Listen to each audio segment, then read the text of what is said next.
Thank you everyone for being here. Welcome to putting the self back in self-care, wellness in the time of COVID-19. If you're using Twitter or Instagram or other place for hashtags, please feel free to share with the hashtag Lives for Health. If you're just joining us, the easiest way to access the control functions in Zoom is to exit the full screen mode. If you put your mouse at the upper part of the Zoom window, a drop-down menu for view options will appear, and select Exit Full Screen. To access chat, to communicate with the panelists and your fellow attendees, click on the chat icon. Please select all panelists and attendees from the drop-down menu to share your questions and comments with everyone, including your fellow attendees. The default just goes to all panelists. We are providing closed captioning during this webinar, and to access closed captioning, please select the closed caption icon. I have two excellent colleagues on the phone, or on the call webinar, providing technical support. You can, if you're running into trouble, please use the Q&A function in Zoom to ask for technical support. You'll also see them as a panelist with the names Tech Support and Tech Support Rachel. If you're having issues hearing me or the panelists, you may need to adjust the audio settings in Zoom. In the lower left-hand side of the Zoom window, there will be a pop-up menu that will allow you to adjust your output and raise or lower the volume. And when I stop the introductions, I will stop sharing the PowerPoint, and you'll just see the panelists. You'll have two viewing options at that point. One is speaker mode, which allows you to see the person who is speaking as the larger window. The other option is a gallery view, which provides the Brady Bunch style layout. You can switch back and forth per your preference. Okay, thank you everyone, and welcome to today's National Network of Libraries of Medicine webinar. This session is being hosted by the Greater Midwest region as part of its Kernel of Knowledge series. For those of you who aren't familiar with the Greater Midwest region, we're located at the University of Iowa, hence the Kernel of Corn in our Kernel of Knowledge series. We have an exciting presentation today, and I want to go ahead and get started. Just a few housekeeping items. Of course, you are all muted upon entry, so please use the chat box to ask questions and participate with the panelists. This webinar is being recorded and will be posted on our YouTube channel in about a week for future viewing and reference. This webinar panel will provide 1.5 continuing education credits from the Medical Library Association, and I will send the link for claiming that with the video recording in about a week. I want to introduce myself as today's host and facilitator. My name is Bobby Newman, and I'm the Community Engagement and Outreach Specialist at the Greater Midwest region, and I connect with public libraries across our 10-state region and across the country. I'm working from home, like hopefully many of you are today, and as many of us are, I have a pet with me. I have a small dog who weighs about 10 pounds, who is usually well-behaved, but really hates the neighborhood squirrels. So I would ask forgiveness if you hear her. And similarly, I know some of our panelists are home with children and spouses and partners. So if you see people in the background, please be forgiving of that as well. Before we begin today's webinar, I want to just share a little bit with you about who we are. Many of you may not be familiar with the National Network of Libraries of Medicine. The National Institutes of Health is the nation's leading medical research agency, and many of you might be more familiar with the National Institute of Allergy and Infectious Diseases right now, which is one of the many institutes and centers at NIH. The National Library of Medicine is also an institute at NIH. It is the world's largest biomedical library, which maintains and makes available a vast print collection and produces electronic information resources such as Medline Plus and PubMed. NNLM is the National Network of Libraries of Medicine, and it is an outreach program of the National Library of Medicine. NNLM is made up of 8 geographical regions, and I'm from the Greater Midwest region. And with that, I'd like to go ahead and introduce today's panelists who have graciously offered their time and expertise during the COVID crisis. Amanda is the online learning librarian and faculty diversity fellow at Montgomery County Community College. Fobazi is the undergraduate success librarian at Rutgers Newark and more importantly, I think, creator of the concept of vocational awe. Eamon is the head of research and support and outreach for Columbia University's Science, Engineering, and Social Sciences libraries. Kaetrena is the researcher, facilitator, and leader, and the author of several studies on centering morale in libraries, and the creator of the Renewal Workshop and Seminar. Jen Carson is the author of Get Your Community Moving, physical literacy programs for all ages, and Yoga and Meditation at the Library, a practical guide for librarians. Madeline is at the University of Massachusetts Amherst Libraries, and she's the liaison to architecture, landscape architecture, regional planning, and the sustainable food and farming. I'm going to go ahead and stop sharing the PowerPoint, and you'll now see the speaker view I was talking about. Thank you all for being here and for giving your time today. I appreciate it. I'm going to go ahead and get started with the first question. I am going to read the question, and then I will call out the panelists in the order we've talked about. The first question is, what is the status of your library? Where are staff working, and are they being paid? And Amanda, have you go first for this question. Good morning, and thank you for having me. My pronouns are she, her, hers, in case anyone missed it on the little introduction. My library is closed right now, and all staff are being paid based off of our union contract. So whatever the union contract rate says, that's how they're being paid. They're all working from home, and I think all the catalogers got computers to use at home. So we're all chilling out at home. Trying to anyway. Good, that's good to hear. Fobazi? Hello, everyone, and good afternoon. I'm on the East Coast from Jersey, so it's noon here. And our library is closed to everyone, and pretty much all of the staff and faculty are working from home. Our operations manager is expected to go in once a week to make sure like the building is, I guess, not on fire spontaneously. And our access services department were given computers to do most of their work from home as well. So thankfully, thank Governor Murphy for specifically putting that libraries, even on college campuses, should be closed, because that was the impetus to finally closing. That's great. That's very great to hear. Eamon? Yeah, hello everyone. So thanks for this question. I think it's important to kind of compare our experiences, and I think everybody is not on the same page with library closures and the importance of them, especially library administrators and managers. So at Columbia University, the library buildings are closed, which is great. We're open for everything online, of course, as our libraries are, but there are no services in person, as it should be if we're taking our health and our patrons' health seriously. And we have 2 or 3 library staff who live nearby the campus, who check on the library buildings about once per week, every 2 weeks, to make sure things look okay and ensure there are no leaks or disasters. But the buildings have been closed to the public and most staff since March 16th at this point. And something I thought was interesting about this that maybe other folks experienced too, but the libraries were one of the last buildings on our campus to close.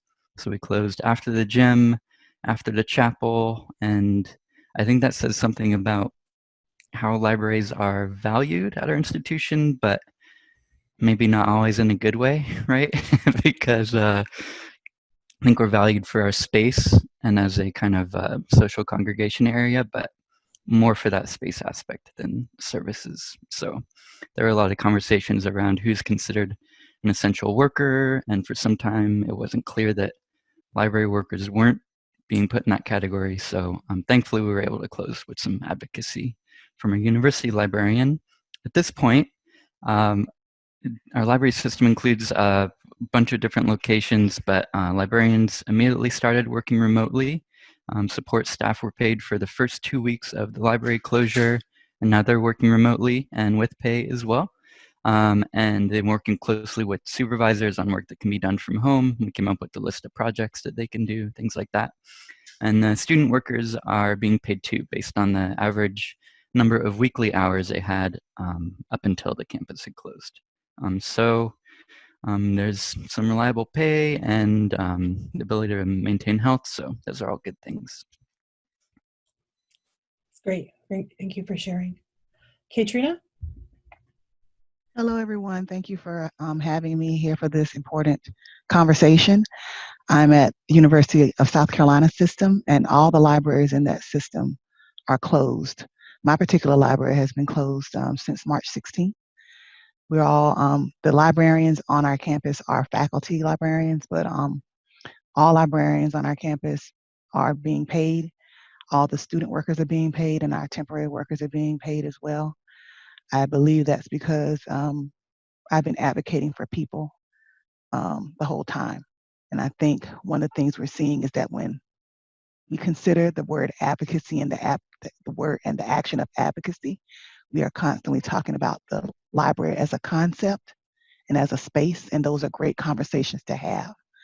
But we rarely talk about the people. People in the libraries is a later conversation that's been happening in the last 2 or 3 years.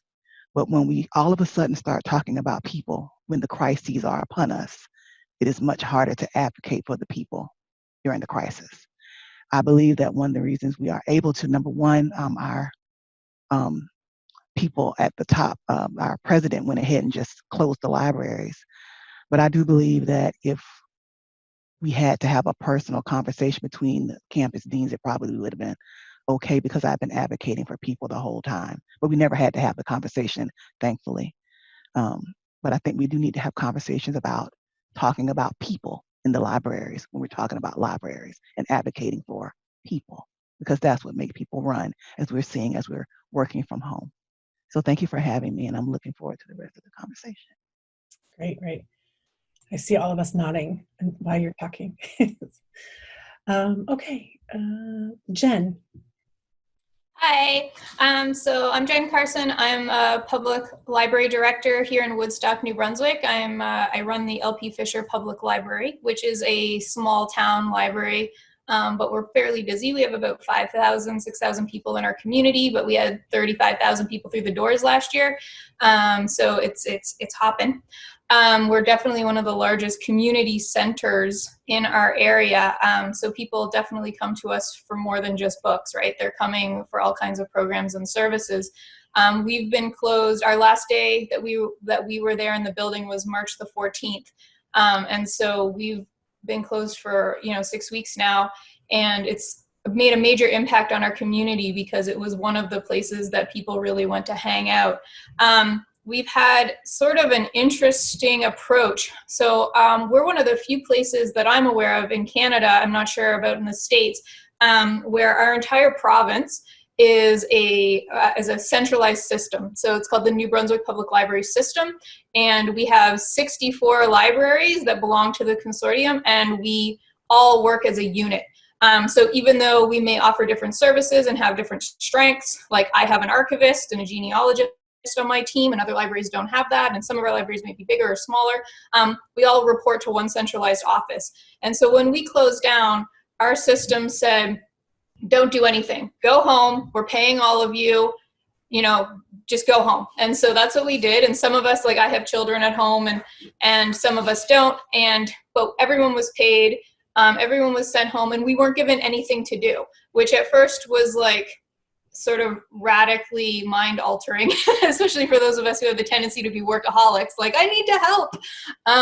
And so we just had to kind of sit tight and wait. And of course, my staff were like, what do we do? What's going to happen? And I said, I know it's really anxiety provoking. It is for me too, but I'm sure the government's coming up with a plan, and we just have to trust them. And so it was really this amazing exercise in like handing over our autonomy to like a centralized government agency and being okay with whatever they came up with. And what they came up with was actually a brilliant plan, which at first, I sort of balked at, and was controversial, but it actually worked out really well. And so what they did is we didn't offer any online programming services at all. Unlike all the other libraries that I'm seeing online offering all kinds of digital programming, we didn't do any of that because at the beginning of the crisis, our government was really worried that people needed a reliable source of government information, and they also were afraid that people were going to get information overload and get inundated with too much programming and too many things to do and so much coming at them on social media. And so we basically just sat tight, and there was one centralized message from our government that said, if you need information about, being sick or accessing services or whatever, go to this website. And everything from our government came from that website. And our libraries supported that. And then after a while, 2 or 3 weeks of just pushing the safety message, which is pretty much all we were doing, safety and medical information and all that sort of stuff. Then they started slowly from provincial office rolling out, we're a bilingual province, so French and English, bilingual services messages on our Facebook feed of like, okay, we've ramped up our online offerings of audiobooks and ebooks. And so here's the link you go to get those. Here's how you get a library card if you don't already have one. And we were just like inundated with people requesting library cards, but that all went through provincial office. So we didn't have to do anything. Those of us that were at home, we just stayed here and we sat tight. Some people were asked if they were willing to be deployed to different departments or for different services. And so I had to survey my staff and ask them what they were willing to do, if they had previous medical training, call center training, things like that. And so some people were deployed and sent to Service New Brunswick or other places, the Red Cross, to work if they wanted to, but no one had to, and it was completely voluntary. Everyone was paid regardless, and there was no penalty for saying no, right? It wasn't going to reflect badly upon you in your job. And so that's how we've rolled things out in New Brunswick.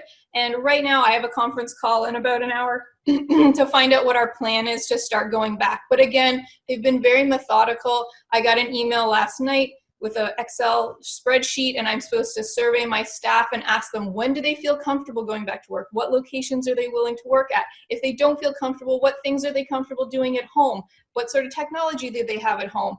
And so it's been a very methodical approach, and safety has been taken as the #1 priority. The only person going into the building is me. I go in once, twice a week, get the mail, check to make sure, the book drop is locked so no one can bring back books anyway, but make sure people just haven't dropped them off. Our community's been amazing. There hasn't been a single thing left outside. So just check on the building and, pay the bills and do that stuff. But otherwise, no one else has been in the building, not even a janitor. It's just me going in and out. So that's what we've done here in New Brunswick in Canada. And it's worked really well for us. Probably, some people would have liked to see more services coming out of what we were offering, but our government put the safety of the staff and the patrons first, and I really applaud them for doing that. That's great. Thank you, Jen. And Madeline. Wow, that's a tough act to follow. I'm really also seeing that there's 99 chats popping up at the bottom of my screen, and I really wish I could hear all of your stories, because I can see that this question has provoked a lot of feelings, and I can't wait to go back and learn more about what you're all going through. Our library closed pretty swiftly on March 16th. I'm at the Du Bois Library, which is part of the UMass Amherst Library, so I'm in Western Massachusetts. It's a very large public institution, about 30,000 students, undergrad and graduate. And everybody is on the payroll at this point, except our student workers have been let go, and that's been really heartbreaking. And I'll give a shout out to one of our librarians named Annette Vodney, who took it upon herself to do a fundraiser and managed to raise $5,000 for our students. It's not a whole lot, but it was really an amazing feat that she just spearheaded on her own, and anyone that donated got to, she did a live feed of she has purple hair and she shaved it off. That was sort of the draw to like bring people in to donate money. So that's not the way it should work, but it was a small stopgap measure. And we had people doing interlibrary loan until pretty recently, and then that also was stopped for safety reasons. So we do have people going in to check mail and check on the building, but other than that, everybody is so far still on payroll. Great, thank you for sharing, Madeline. Okay, the first question, or I guess the second question for the panelists is, what is your background related to self-care? What does self-care mean to you, and why is self-care important? Which I know is a lot for 5 minutes. So we're gonna go ahead and start with Kaetrena for this one. Okay, so for me, self-care really for me begins with self-preservation. I think they should be done in tandem, but we often talk about self-care. For me, I think that self-care is stopping achievement for a little bit, stopping and for academics. So I'm an academic librarian, I'm on tenure track. And so for me, that means I really am in comparison with competition with myself, but tenure track often places you in competition, false competition with others. So for me, that means, in the words of 3-year-old Augusta Hunley, worry about yourself, mind your business. For me, and focus on what brings me happiness and joy. It took me a while to get there. But also self-preservation is tandem with that. And I think we often forget it. So for me, self-care is engaging in self-preservation. And self-preservation, we talk about low morale. Low morale is repeated, protracted exposure to workplace abuse and neglect. And so we often do not have the set of skills and knowledge in a moment when we are being abused and neglected. So self-preservation are the set of skills, tools, knowledge that you use in a moment when you recognize, as soon as you recognize, whenever that may be, that you're being abused and neglected by someone above you, hand them to you, or a direct report. It really doesn't matter. Someone outside the library, a first responder, for those of us who might work with in the public library. This happens I've seen this happen in all libraries so far. So self-preservation are things like I engage in assertive communication. I engage in ways to say no. And I work through the discomfort of saying no, because the longer discomfort is not saying no. I work with boundaries. So I figure out what they are, and they move and change depending on whom I'm speaking to, but the boundary will always center what I need in my mental health. So just those are 3 things for me: self-preservation, including those tools of boundaries, assertive communication, and I don't compete with anybody else. I try not to. Theodore Roosevelt says that comparison is the thief of joy. While you can use a tool to compare data and things like that, I do not compare myself to what other people are doing. It's been a game changer for me, especially as an academic librarian and as a woman of color working in academia in the South, in the United States. Thank you. Thank you, Kaetrena. Yeah, very important points. Eamon? Yes, absolutely. So, you know, I think it looks like something different for everybody. Kaetrena made important points about that connection to self-preservation, right? In terms of what it means to me, it's just really trying to ensure that I have whatever balance between work and the rest of my life feels right at that particular time, right? So, some days or weeks it may be that work is more dominant, and so I'll make an effort to try and stop work on time, or say no to opportunities I know I won't be able to give enough attention to, right? Just trying to tamper down on things a little bit to give myself the time I need for everything else. And, you know, it's worth mentioning that like self-care looks different for everybody in terms of actual practices. So for me, in like the last month, it's like as simple as like getting takeout for dinner once a week when I can't bear to do any more dishes, right? Or it's like binge watching some more TV. So it's also meant though checking in on like family and friends more often, and connecting with them makes me feel more centered, a little more like can realize priorities in life instead of getting wrapped up in work. So really the key is like it's meaningful, enjoyable, and there's no right or wrong way to do that. But I think to touch on the second aspect of that question though, as to why it's important, I think it's really because we are important, right? Our lives and our health are important. So taking care of ourselves so that we can take care of other people, that's important, right? And when we're physically isolated from each other, for those of us who are lucky enough to continue to have work, it's easy to overdo it, and that has this, physical health consequences, mental health consequences. And there's, let's see if I can remember this. There's a saying on Twitter that's like, you're not working from home, right? You're at home during a crisis trying to work. That's the actual situation we find ourselves in. So we're home during a crisis trying to do everything else. So it's easy to think that we're not doing right. Like, why am I not able to keep up with all this email? And what should I be doing? Why am I not doing this as much as everybody else seems to be accomplishing? You know, why am I not doing a sourdough starter too, right? But those are all really, like Kaetrena says, you have to focus on yourself and what's meaningful to you and not worry about those sorts of external pieces too. So I think the answer really to that is we have to refuse overworking, and it's easy to agree that we should, you know, not be working long hours, but we have to put those expectations and actual practices into place and give each other slack and benefit of the doubt. So we're all going through difficult things, and just kind of important to keep that in mind and going forward.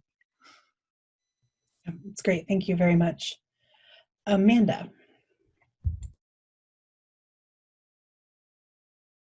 Hello again. So I'm just going to read this Audre Lorde quote because I always read it because it's so important, right? So caring for myself is not self-indulgence. It is self-preservation, and it is an act of political warfare. Caring for yourself is the most important thing you can ever do. If you don't care for yourself, you cannot take care of everything else. I'm going to say this as nicely as I can. The library will be there. You may not be. So make sure that everything that you're doing, especially right now, is focused on your own care, right? So for me, that means in this moment, part of my self-care is talking with all of you, right? Like I get to see other people who are not my parents for a couple hours, right? I get to decompress for a second, not worry so much about work, right? And not even really think about work, okay? Maybe tomorrow it will be just practicing yoga for an extra 10 minutes. I think I just try to take it day by day based off my needs in that moment. So that's mindful practice, right? That goes back to just taking it one moment at a time, not extending yourself too far to think about the future. And I think for right now, that might be the best thing you can do, or that we all can do, because this pandemic is just too big. It's too big to wrap your head around. Working from home, some of us had no time to prepare. It was the governor said, you got to get out, you're closed, right? And I think we need to acknowledge that we had no time to prepare. We're not really doing library work right now. We're doing triage library work, right?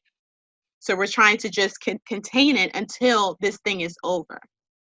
So think about, in that sense, you're really not going to be able to do as much as you want to do. And there will be a point where you can't do anything anymore. So once that point comes, hopefully you have been taking care of yourself well enough that you're not like, I have nothing to do. What am I going to do? Who am I going to help? The person that you need to help is yourself. And if you have learned nothing from COVID-19, is that if you don't take care of yourself, you will infect everyone else with this nonsense, right? Of not taking care of yourself, of putting everyone else first for a job that doesn't really care about your health in the first place. So my suggestion for everyone, and always for myself, is to make sure that my needs are met first, and then I can worry about everything else. Great. Thank you, Amanda. Madeline. Oh, I love hearing everybody's stories. I got caught up. I forgot I was on a webinar, but no, I'm here. I'm a very practice-oriented person, and I'm finding that the time away from like the usual hustle and bustle of the work, I've really been able to deepen my practice. Some of them were already in place. I wake up every morning, I say a Hebrew prayer that is basically like just acknowledging, here I am, it's another day, what a gift. And then I very explicitly in my mind name 3 things I'm grateful for. So that is how I start every morning. And without the alarm clock blaring and having to get my son on the bus and make the lunch. And it's like, wow, I can really tend to that more. And it's really feeding me. And then I creep into my home office and I do a half-hour sit on my cushion. And at the end, well, this is personal, but I'll share. I just, I think of all the people I know that are pregnant right now with babies coming into the world. And I have a little list of them and I visualize all the power that the creation and send health and well wishes to those growing children. I blow out my candle and the little smoke goes out into the universe. So I hope that doesn't sound too flaky for a webinar with 500 people. So thank you for a little glimpse of my inner life. And then I start my day. And I do that every day. And I look forward to it. And that helps me feel grounded. And why I also think it's important is it makes me a better parent, a better partner. I think my work flows more easily with those kind of practices in place. And I like Amanda was saying about infecting other people. I also think of it that way, but the reverse, which is building our collective immune system. So the stronger that each of us can be, and if you could share it, you know, we're energy bodies. So the way we respond and talk, whether it's face-to-face or emails, you know, that all has like energetic connections. So being as present as possible, noticing my own window of tolerance, which if you're familiar with this idea, it was coined by Dr. Daniel Siegel. We are in a sort of window of, you know, waves of feeling is how I feel every day, you know, especially these days. And then if you're very stressed, you're hyper aroused. And if you're below the window, you're hypo aroused. You sort of, I feel numb and underwater. Like, okay, what do I need in this moment or this moment to like return to a more, you know, even flow of the up and down. So I pay attention to that. And I think if we talk about these things and share practices with people that are open to them, like we're building our collective immune system. And that feels particularly critical these days. And that's me. Check. Thank you, Madeline. Okay, Jen. Okay, so you guys all have such wonderful things to say. I was having such a fun time listening to you, like Madeline said. Amanda, I had written down the same Audre Lorde quote to share about, self-care being a radical act of like political resistance, right? Like, I think in a past webinar, possibly with you, Bobby, I had talked about before I joined my library system, we didn't close for snow days because one of the people higher up the system just was the kind of person who would drive in anything. And so they felt like, well, I'll drive in it, everyone should drive in it. And so when I joined our library system 5 or 6 years ago, I only live a 2-block walk to the library, so it didn't affect me at all. But I have staff members that drive half an hour to get here. And I like absolutely put my foot down about it and was like, no, I don't care if like some people can get here. If we can't all get here, we're not opening. If it puts one person's life at risk, we're closed. Like, and I had to really advocate for that. And like I said, I'm in a library system with the region I'm in has 12 libraries, 6 French and 6 English. And then we belong to a larger consortium of 64 libraries. And I had to advocate for that, all 12 of us if one of us was closed, we could all close depending on, you know, the severity of the area. But the amazing thing is that other library directors contacted me after that and said, because you stood up to them and said it was important, now we all get to do it. Thank you for standing up. And so sometimes it just takes that one person to be a big mouth and to put a firm boundary in place and be like, no, I am not taking that. And then everybody else who was feeling the same way but was maybe afraid to say it, you know, then they feel a solidarity with that and it's not so scary. And they can also see like, oh, well, she didn't lose her job over it. Maybe I won't lose my job over it too. And so that's really important. I mean, I've been very lucky in our library system to not have had to advocate for my staff being off, but I can tell you I would have if it had come to that, for sure. And then touching on what Madeline said, I have a similar sort of practice. I don't have the Jewish aspect of it, but I've been a meditation and yoga instructor and practitioner for 20 years now. And that's an essential part of my day. And I try to treat myself right now like a child, in the sense that like I feel very vulnerable and fragile, but children are also incredibly resilient. And so when I get up in the morning, I care for my children, but I also care for myself in the same way. And so I think like, okay, well, we all have to have breakfast and we all have to get dressed. And okay, so the children need to work on this while I work on that. And I like structure my day. So we have these little tiny plans and we have a little snack break and then we do a little something else. And then we have our lunch break and then we do something else. And then we read a story together. And I do it not just for them to help them have some structure to their day, but also for me and my own survival, because it's like we have these little, you know, hour-long increments, like a preschool of like, okay, it's, you know, bubble time and we're going to go play with bubbles or, okay, mommy needs to make a phone call so we get to watch Sesame Street or whatever. And it's like these little moments of joy in the day. And a therapist, I have a tendency to be a workaholic, unfortunately, though I've worked very hard to have more fun. And a therapist said to me once, how are you enjoying your children? And it like crashed me upside the head because I was like, what do you mean? How am I enjoying my children? And she was like, well, how are you enjoying them right now? And I was like, well, I love them. And she's like, that's not what I asked you. Are you enjoying their presence? And I was like, oh, yeah, probably not too much. Like I'm really like I need to play more. And that was the point she was trying to make. Like, Jen, you know, she's like, what do you do for fun? I was like, well, I teach yoga and I do jujitsu and I run. And she's like, that sounds like a lot of work.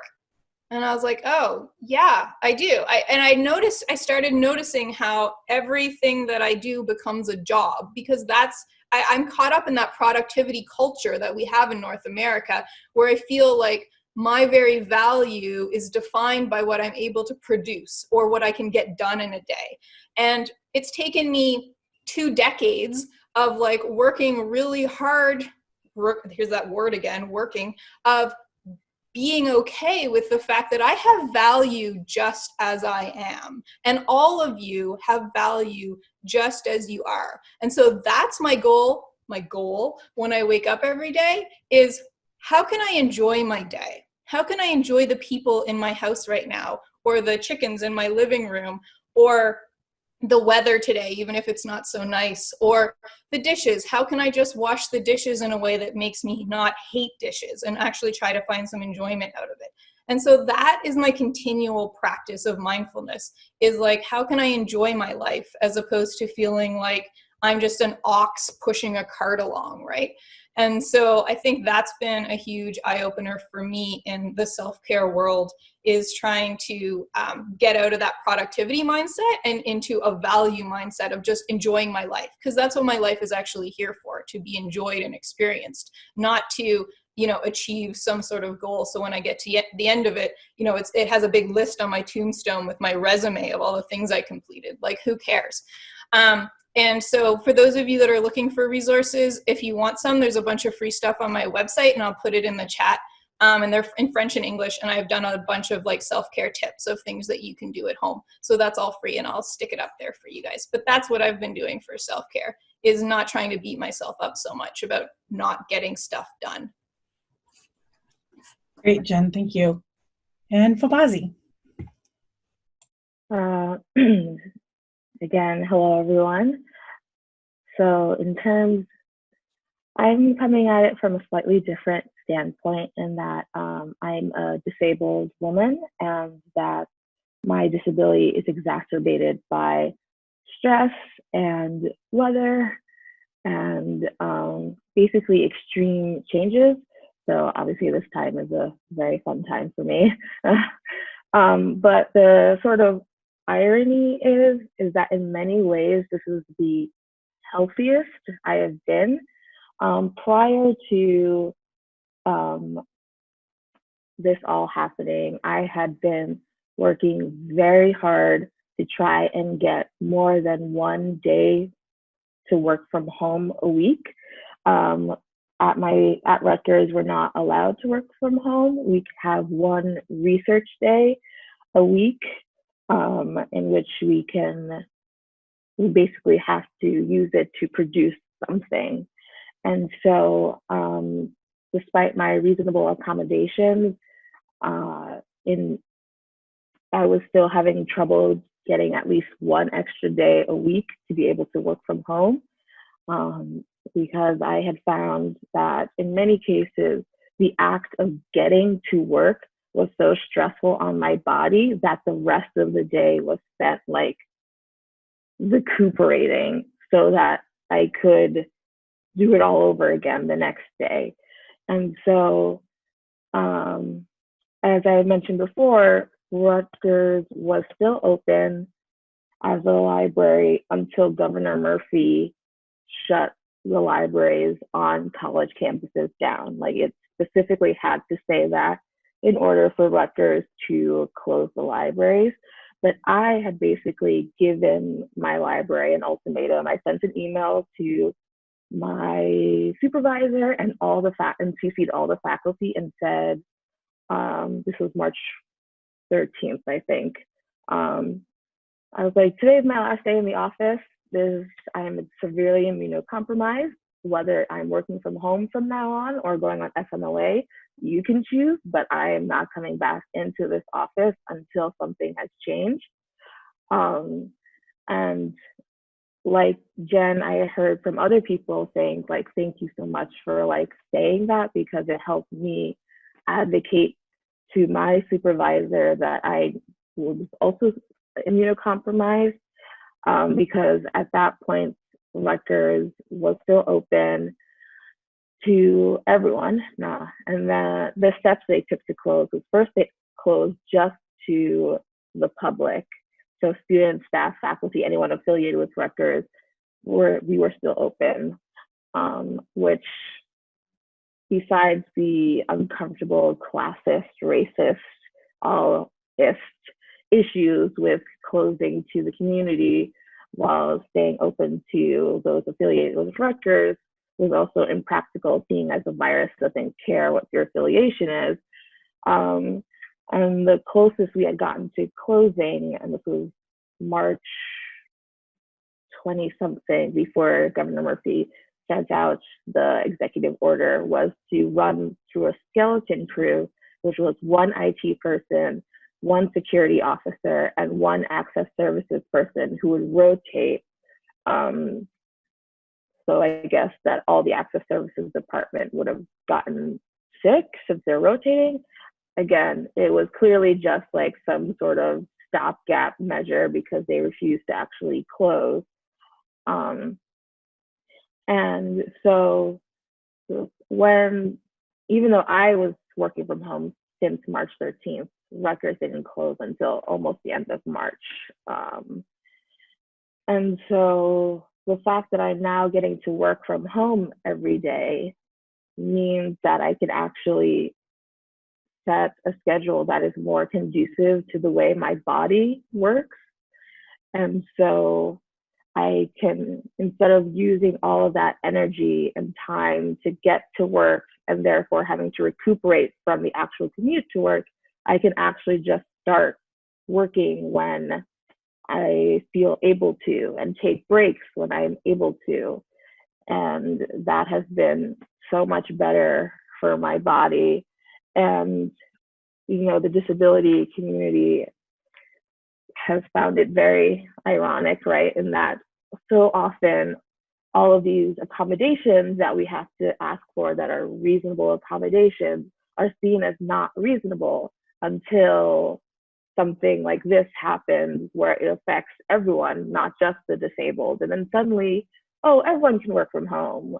Suddenly, oh, yes, flexible schedules are something you can do. And so it's really unfortunate that it took a global pandemic for me to actually not get judged for the way that I need to work.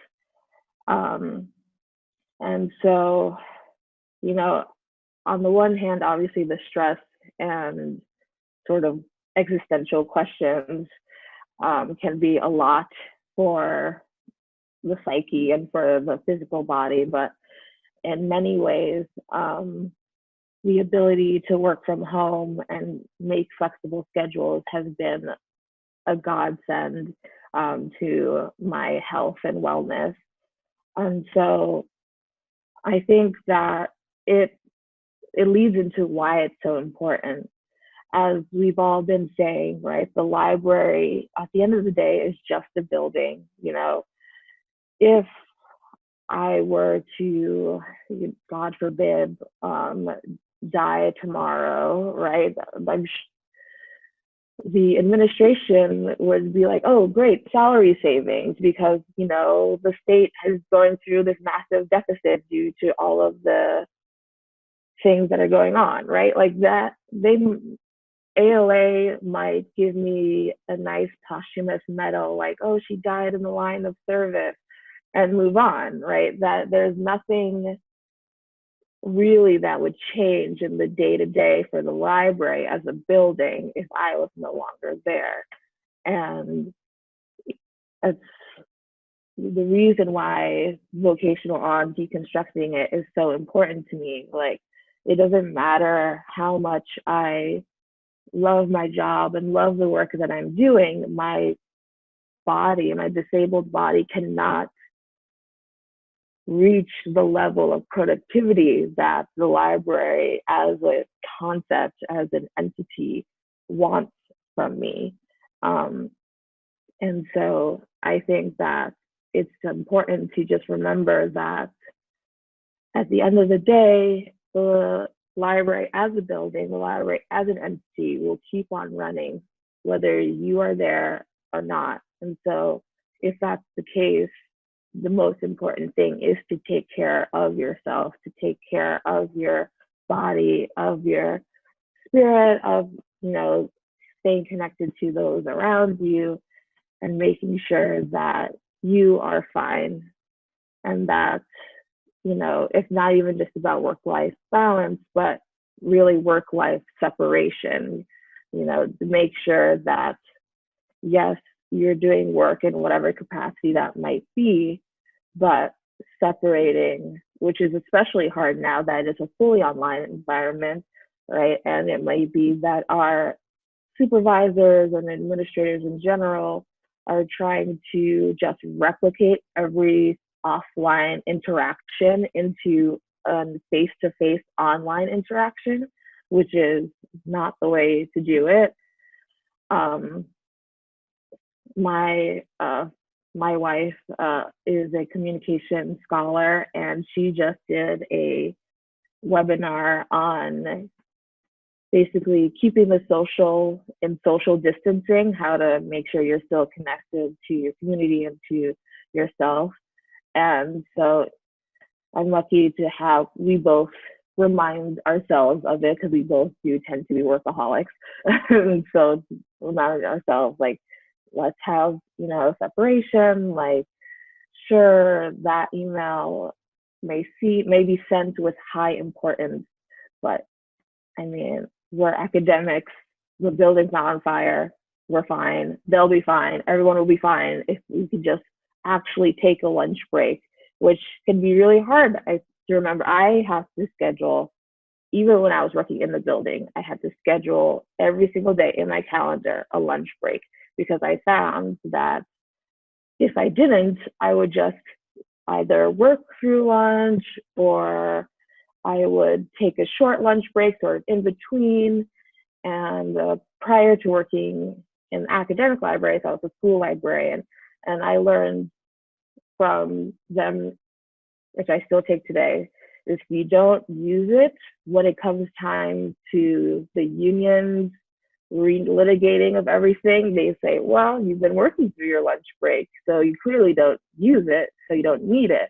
And so I think that in academia, we tend to forget that sort of use it or lose it mindset, because the relitigating of union stuff doesn't happen as often as it does in schools.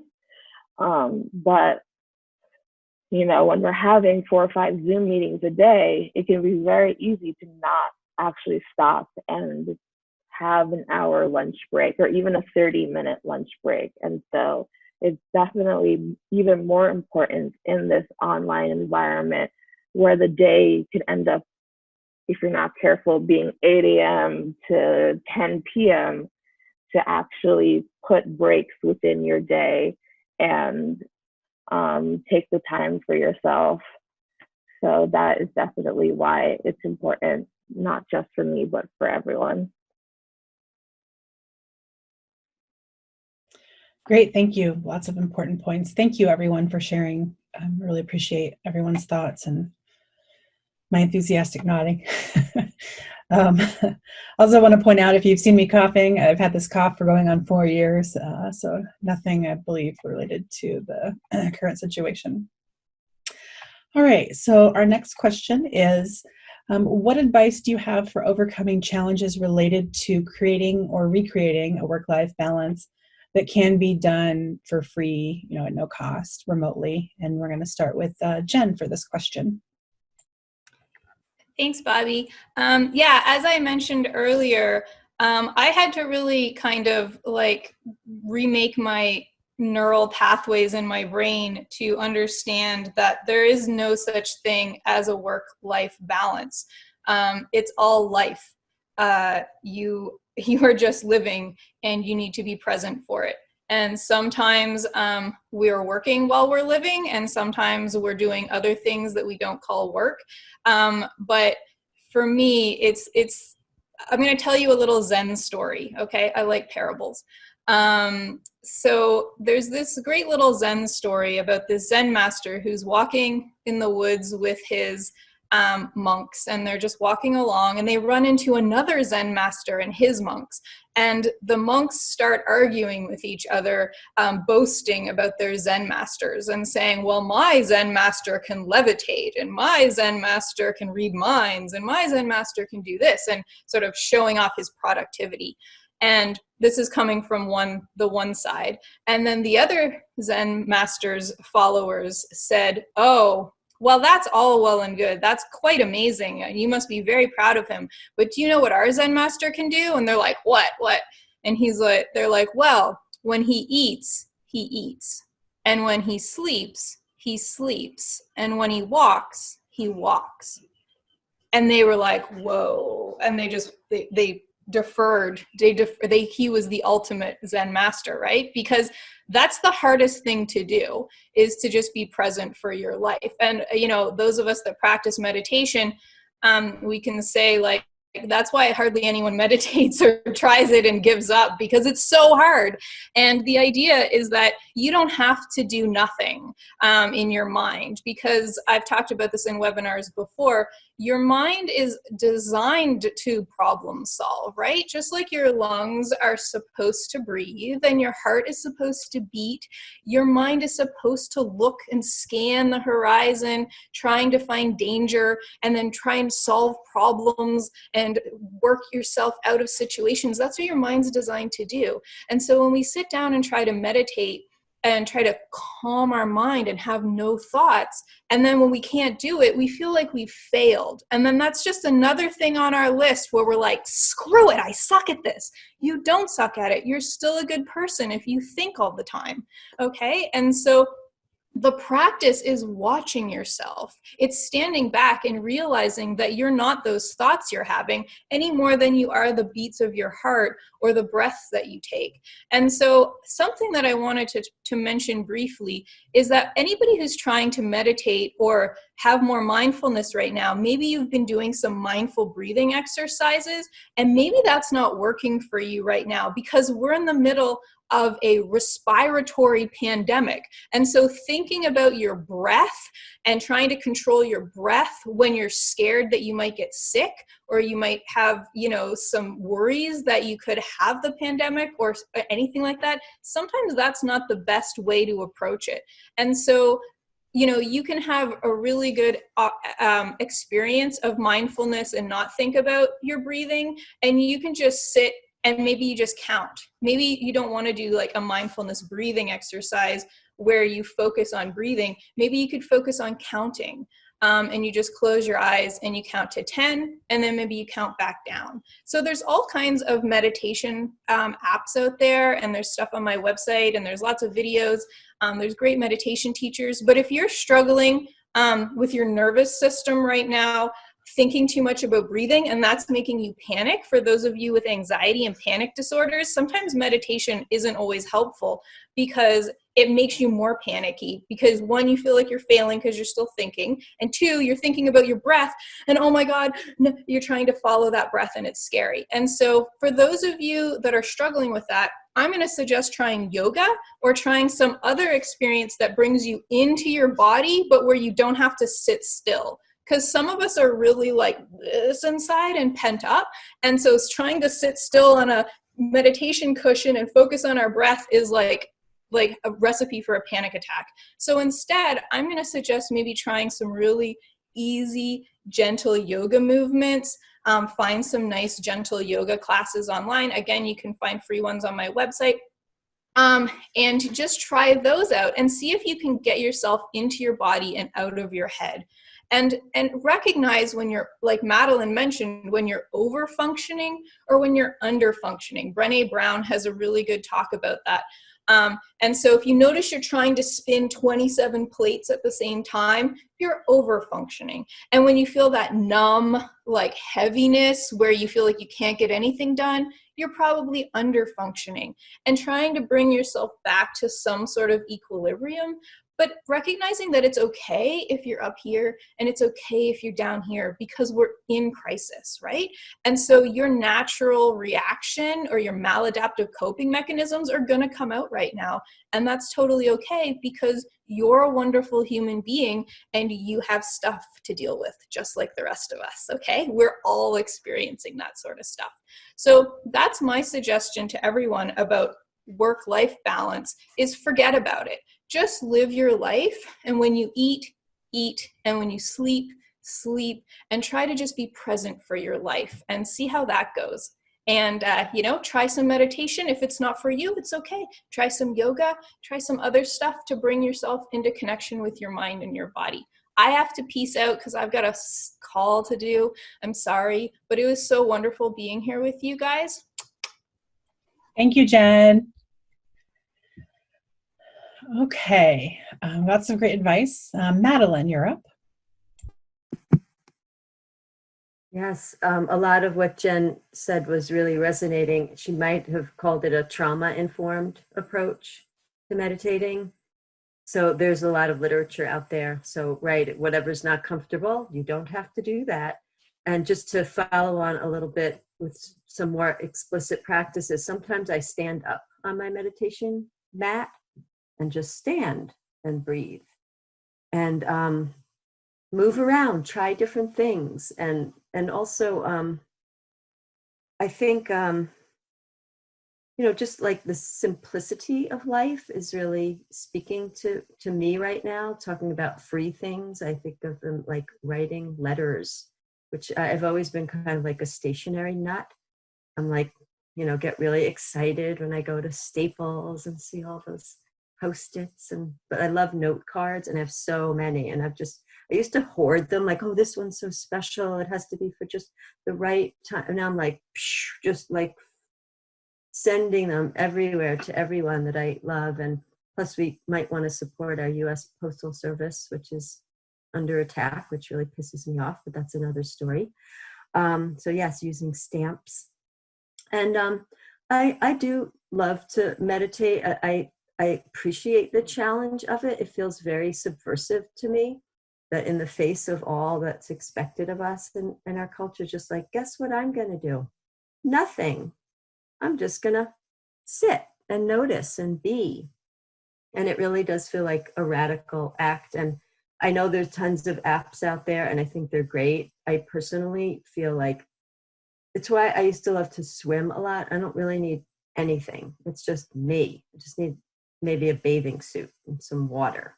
Like I really like the distillation of things. So I guess it feeds into Jen's story about the monks, and just really like getting to like the core, and really like taking the moments to just expand into spaces that we didn't previously had, if we're lucky enough right now to have some peace and quiet to try to do that inside of. So that's my piece. Check. Thank you, Madeline. Fobazi, I have you next.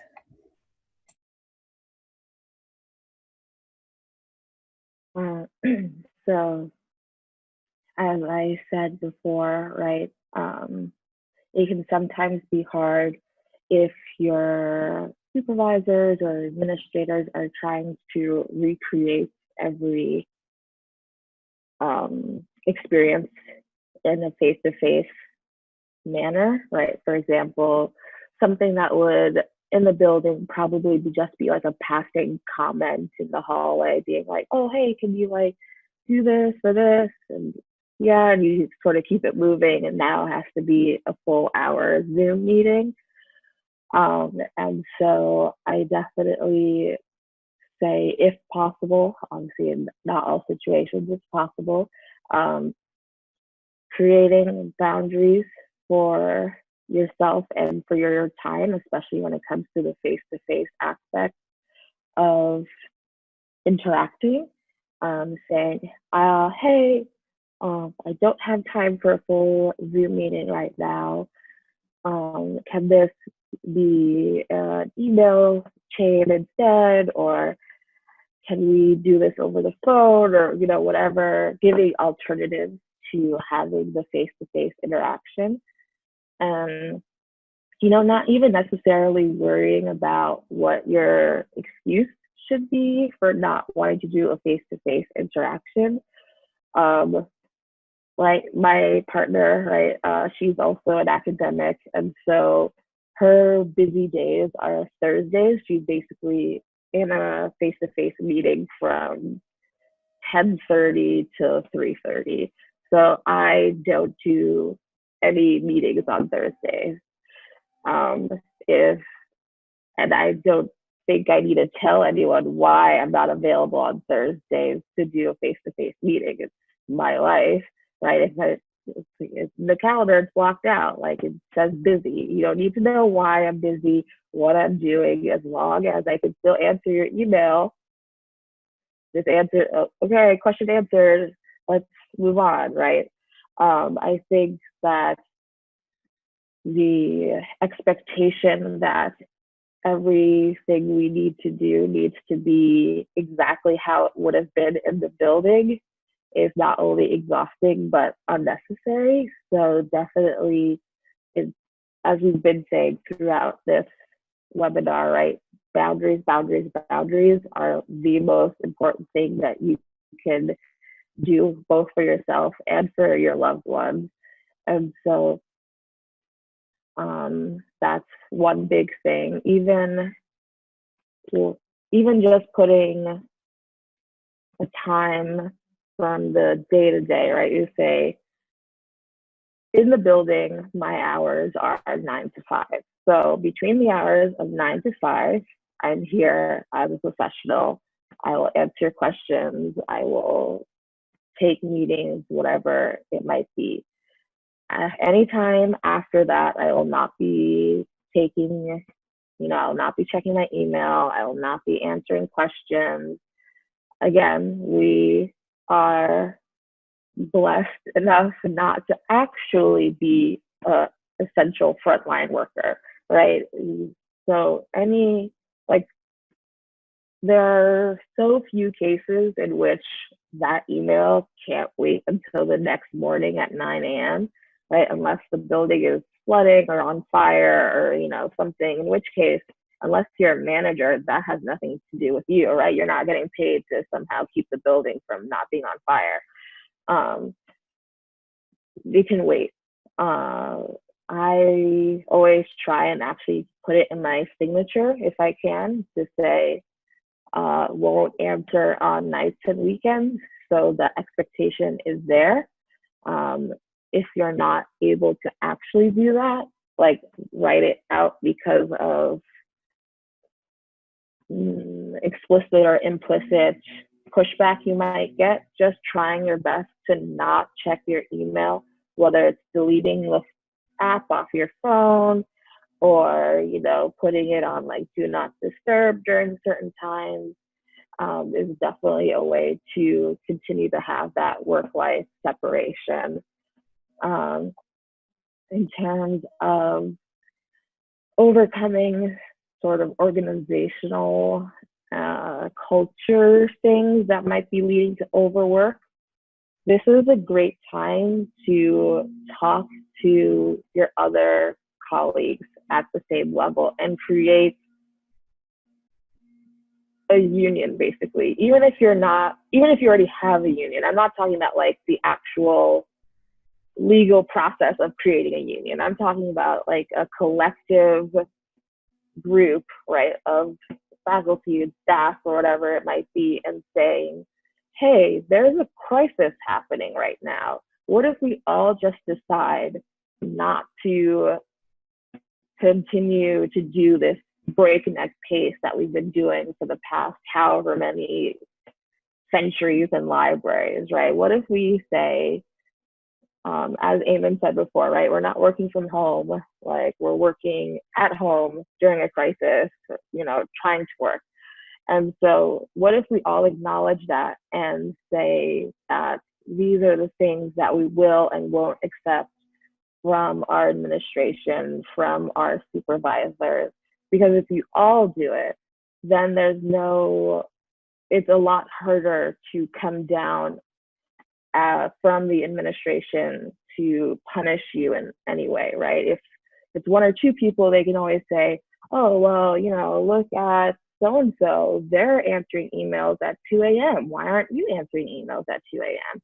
But if you all decide, no, we're actually going to get a full night's sleep, we're actually going to not schedule meetings. I have coworkers who are still trying to be like, oh, I'm available at like 9 p.m. for a meeting if you're not free during the day. And I'm like, I'm not.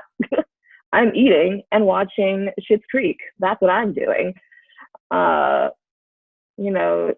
To make sure that there can be no like sort of one person that they can use as a bludgeon against everyone else.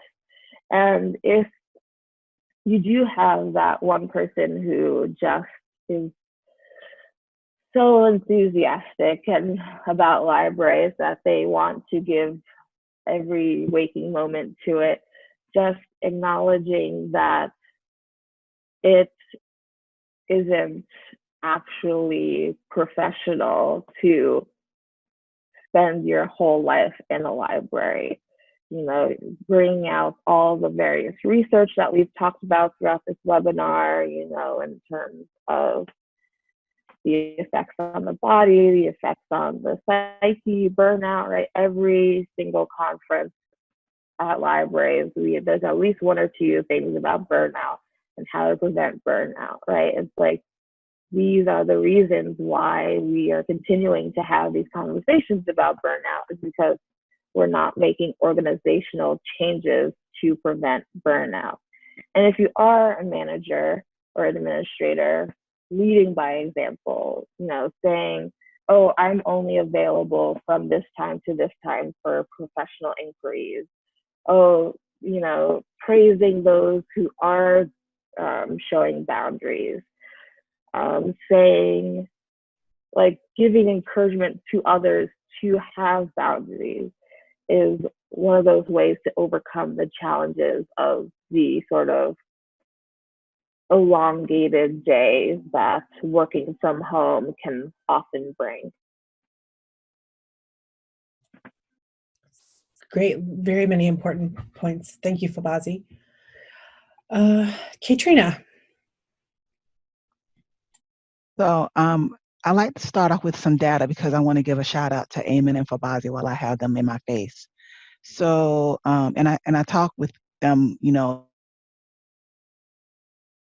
every now and then when I research things. So I've been doing a study on the effects of low morale, people who are dealing with low morale now, before the pandemic started kicking in. So in their regular work before a pandemic, they were dealing with low morale, which again is exposure, repeated protracted exposure to workplace abuse and neglect. So I've been doing a study saying if you've already been dealing with low morale before this pandemic, and now you're still dealing with it right now, of course, I want to hear how your library's response has impacted your low morale. And so one of the questions I ask is, which of the following have you experienced during your library's response to COVID-19? 77% say vocational awe. 69% say vocational awe. They have dealt with vocational awe, which in short is the weaponization of LIS values against people who work in libraries. So using the ideas of service as a mechanism to say you should serve even more. That's when we see things like, oh, I'm doing all the things, mission creep, job creep, and everything that Fabazi has mentioned, people being not, working all times of hours, feeling great about all the service that they're doing. We should feel good about the service that we're doing, but overextending ourselves in the name of our values and the identity that we have as librarians. The other thing I want to share here that Eamon hasn't really mentioned, but it is what I feel like he has known for his work with resilience narratives, which basically means that people are being held to account when system failures are at play. And so 77% say they have been exposed to resilience narratives during the COVID-19 pandemic and their library's responses. I think we need to be aware of that. So when you ask me what are my tools for self-care, knowledge, knowing that those things are being enacted against you in real time during a pandemic. Another thing as a countermeasure to that is if there are leaders in the room right now, please neutralize your power in this space right now, because I'm gonna give it to you. You need to consider really what empathetic leadership means. So that means all of us, leaders and not leaders, need to take a look at, are we micromanaging people right now? And this goes to what Fabazi just mentioned about recreating face-to-face work expectations. When, like Eamon said, we are living through a pandemic, trying to work from home.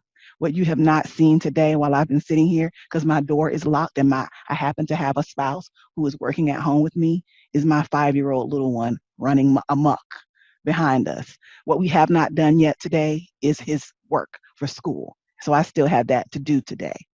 So there are people working from home who don't have time to work from home, who would love to be able to still help librarians. I too am practice focused. I miss very much all the programs that I'm not doing right now. It's the end of the year, and I want my students to know that we are taking care of them and want them to succeed, and I cannot be there for them at the same time. That grieves me a great deal that I cannot serve them that way. I'm trying to figure out other ways to serve them. So first of all, I want to share with you that data. You need to know that these things are working against you, whether you know them or not. They have names: vocational awe, resilience narratives. So when we're talking about self-care, you need to be able to name what we're caring against. In addition to literal workplace abuse and neglect. These are the things we're working against. So some of the things I do that are free, I've just noticed this thing called sound baths. So someone was talking about that that trauma informed, and different things you can try. It offers this idea of breathing and distraction without saying you're breathing or distract, without using the words meditation or breathing. It's just you listen to sounds that are that hopefully may be soothing to you, and a person does that without talking. I'm going to share some.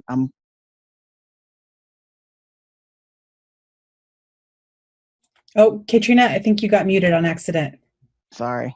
Hello? Yes, we can hear you now. Okay, thank you. I just hit enter for the thing. Okay, so so sound baths for me are a new thing that I'm trying. And I'm not saying I'm doing it. I'm trying it. The first time I went, I said, I'm just going to try it. So another thing I would say is watch how you talk to yourself during this pandemic. I am constantly talking to myself. One of the things it might be just as simple as a redirect, i.e., I'm not watching that guy talk about bleach today. Or it may be, oh, I should be doing so and so. Because no, what you should be doing is la la la, or you don't have to do that right now. As a person, as a woman, we are constantly thinking about all the things we have to do. At least for me, in my body, in my mind, I'm always thinking about all the things I have to do for work. As academics, I don't get to leave my job because my job is in part thinking a lot, and not just thinking about thinking about problems to solve what's going on in academia, how we can make things better, those types of things. And because my work is also my praxis and my service of helping other people, I am constantly trying to think of ways to help others, not only as librarians, but as librarians dealing with workplace abuse and neglect. So it never really lets up because it's a passion of mine that I also enjoy. But I redirect a lot. And I try sound bath. That's something that has helped me. I also have tried meditation. I do yoga, but I also say no. Every day at the end of my day, an automatic reply. When I log into my email, the first thing I do is program it. I send it out. If you get to email me, and like yesterday, I think I forgot, but for the most part, when I wake up in the morning and open my email, the first thing I do is program my automatic reply for 5 o'clock. And tomorrow's my birthday, and they're gonna get a whole day of nothing from me. I'm not doing anything on my birthday. It's not happening. And that automatic reply is gonna say, "Oh, you will hear from me on Thursday. So, and another thing is, this also came while I was working. A supervisor of mine just asked me if my workers can do something for another department. I need more information. Is it voluntary? Is it mandatory? For how long? What do they need? What do they have to do? So not this automatic yes, because maybe that department, you need to figure out what they're going to do for them. Maybe you need to hire somebody in the meantime during this pandemic. I don't know, but I need more information. So I don't just blanketly say yes to things just because other people need them. Everybody needs something in this pandemic. And this is just, maybe there's an opportunity you for thinking your department, what you need to be advocating for your department, and not coming over to the library because they have nothing to do. This is what they're doing. This is the problems that we're having while we're doing it. If you want them to do it, is it voluntary? What do I need to tell them? So they can make a decision if they have the capacity. The question was, do your people have capacity to do so and so? I don't speak to other people, but I need more information so they can make a determination, and I'll let you know. So these sorts of things, and this goes back to, you just don't give a blanket yes. And this goes back to collective action, just like Fabazi says. It just takes one person to say, why? Why we have to do that this way? Can you share with me more information before I make a decision? I need more time. So sometimes a no is, I need more information, and then have them think about it, and then maybe they'll decide. Most of the time they're like, you know what, don't worry about it. Okay, that's fine. I just need to know why we're doing that. So advocacy, again, this is how you advocate for people. Advocate for people. So those are some of the things I've been doing. And some of these things I've been doing as a term for a while, it's just because I just realized that it's really helpful now that we're in this pandemic, particularly advocating for people. And I want to end by saying, again, if you're a formal leader, a supervisor, please have empathy, because this is what we're expecting of you more than processes. Processes are always going to be in place, but it'd be great if empathy was taking the precedence. We have values in our profession. What would happen if you didn't weaponize them at this time? Thank you. Great, wonderful. Thank you, Kaetrena. Amanda. So I've been practicing a lot of silence. not really saying anything and not responding right away. So I found that in academia, when they're ready to move, they want a response. Well, I might not be ready. I could have been ready a couple of weeks ago when we first talked about this, but now we had to have 8 meetings about it.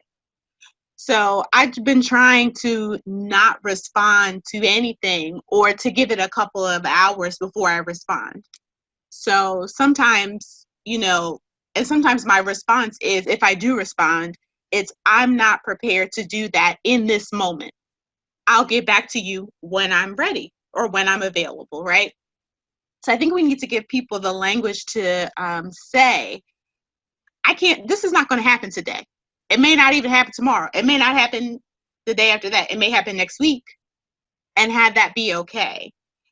Because you're asking people to do quite a lot with very little resources. I know I can speak for myself. They wouldn't even give me a laptop, my institution. How am I supposed to work from home if I don't have a laptop? A tablet? Nothing. They wouldn't give us anything. And then they had the nerve to say that because we weren't vital, that we didn't need one. So, I'm not prepared to go above and beyond, for people who can't even see the value of why I would need a laptop in my home, right? And you have to think about it that way. I think we have to work more on centering ourselves in the conversation. If they can't even see you as a person who needs to work, right, and needs things in order to work well, then why should you be giving all of your energy, attention, and all of this this sort of lockjawedness that we do for the profession? I think we need to let that go a little bit and realize that we are people first and we are librarians next. And like Jen said, we're living our lives while we're working, right? Work is a bonus. Work is something that basically, I know we all have to do it because none of us are wealthy here. But we're doing it because we find some enjoyment in it, or you wouldn't be here at all. You wouldn't be a librarian then, right? Because what would be the benefits for you then if you didn't quite like it? Okay.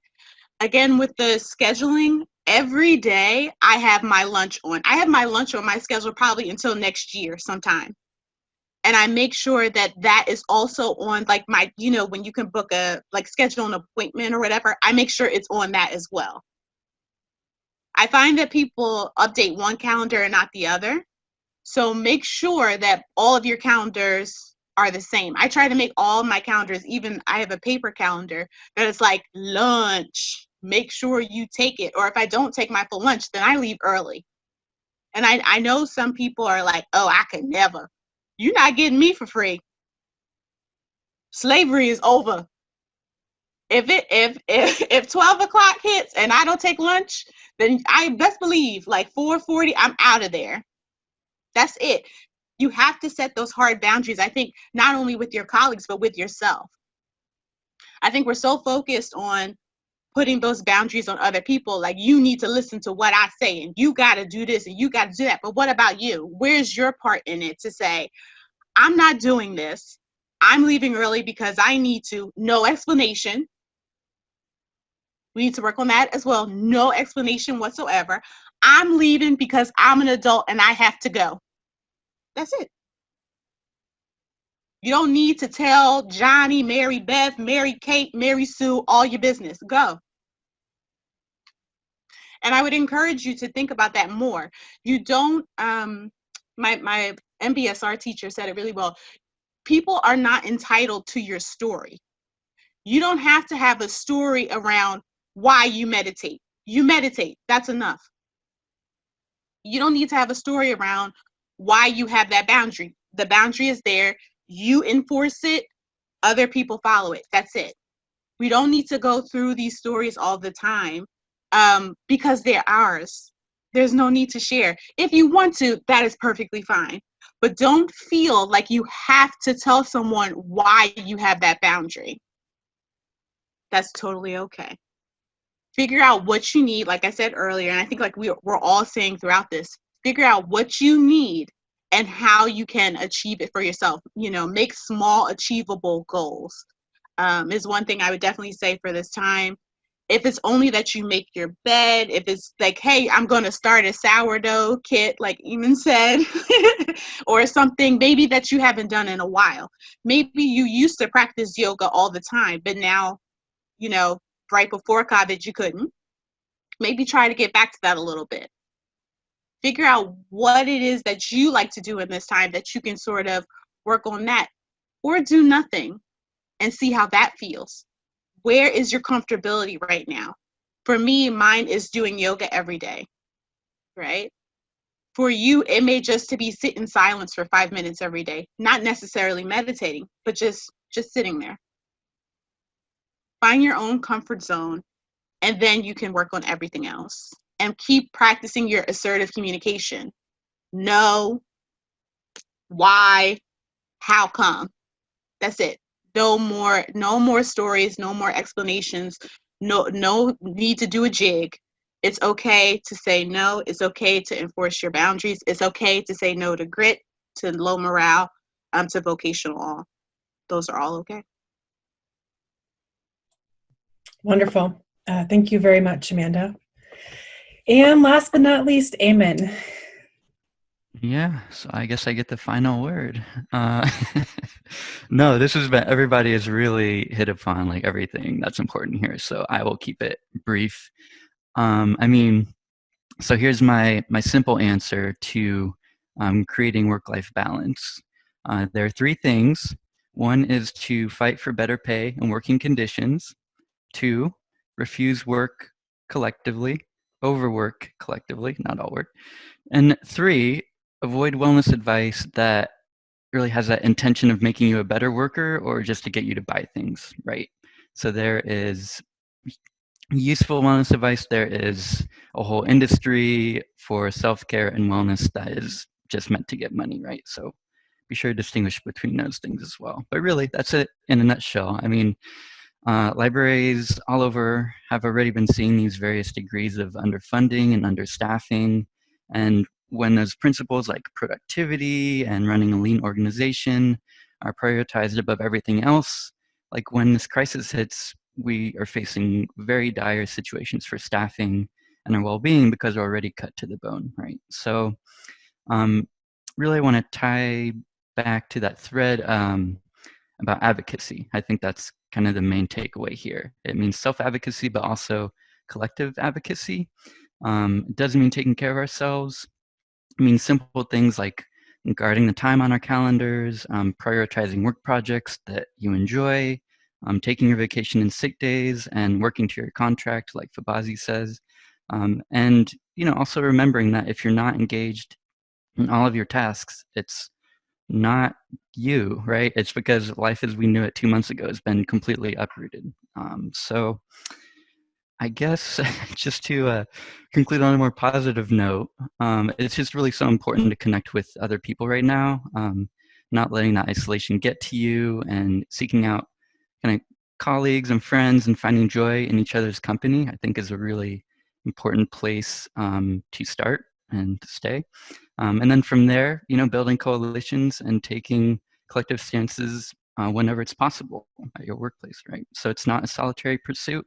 Wellness and work-life balance does not happen in a vacuum. So find those people who you can commiserate with and strategize with. Great. Thank you so much, Eamon, and everyone else. I want to again thank our panelists for their time and their sharing their expertise with us. Wonderful comments from everybody, and I saw a lot of great things happening in the chat box as well. I will be pulling out links that were shared from the chat and including them in the follow-up email. So don't worry, you won't lose those. I'll go ahead and share my screen again really quickly. Oops, if I have my PowerPoint open, I can.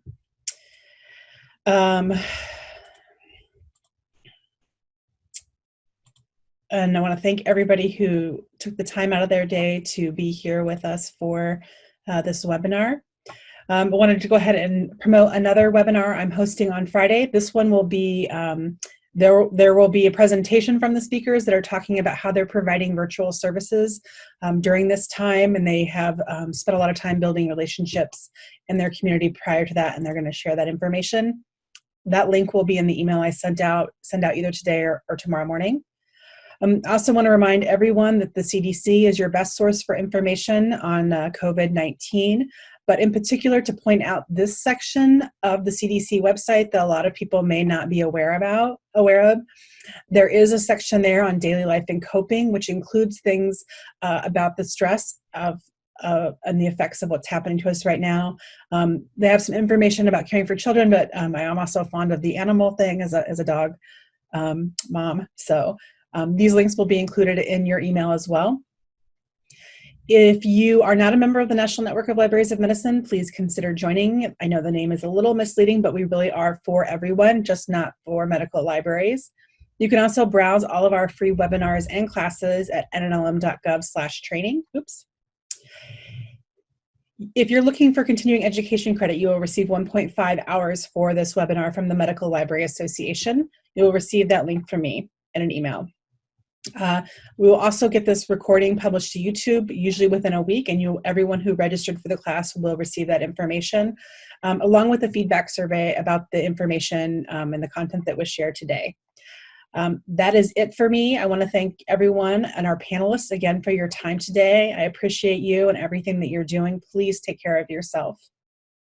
I'm going to end the recording. Thanks for watching. This video was produced by the National Network of Libraries of Medicine. Select the circular channel icon to subscribe to our channel. Select a video thumbnail to watch another video from the channel.